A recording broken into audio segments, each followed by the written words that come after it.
Well, do you know the ins and outs of renting an apartment here in Israel? Well, don't feel bad if you don't. Not many do. But one thing you need to know is how to protect yourself, regardless of whether you're a landlord or a tenant. So what are the best ways to do that? Well, here with the answers is the owner and founder of Skyview Real Estate, Eyal Katz. Eyal, a pleasure to have you back with us. Hey, Tracy. So you're the man with the answers, and we all need to know, especially people that move to Israel from abroad, what are the most important things that a landlord should request to get a solid guarantee from a tenant?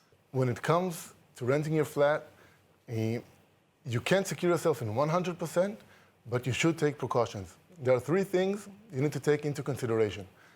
The first thing, I would ask my tenant to give me 5 open checks for electricity company, maintenance company, municipality, water company, and a gas company.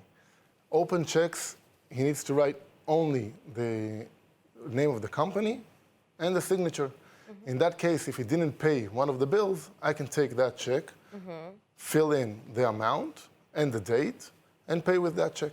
Okay. Second thing is deposit.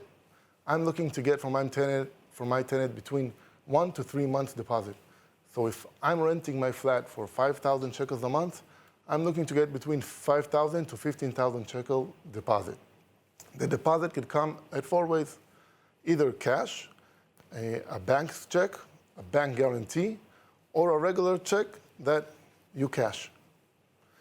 The third thing is guarantors. I would like to have between 1 to 2 good guarantors.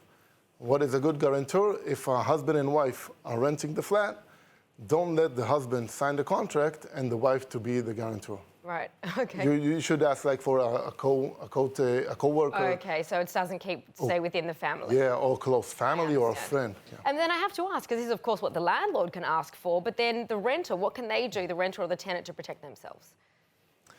In case of insurance, the landlord, the tenant should ask the landlord to do natural disaster insurance. So if there's like an earthquake, the flat is insured. And in the other case, the landlord should ask the tenant to do a third-party insurance. So if he has a friend coming over and he breaks his leg in the flat, or burns something, or hit his head, so he cannot sue the landlord. Right. That's really important. Very important. Well, thank you so much for bringing us those tips, Eyal Katz. You're welcome.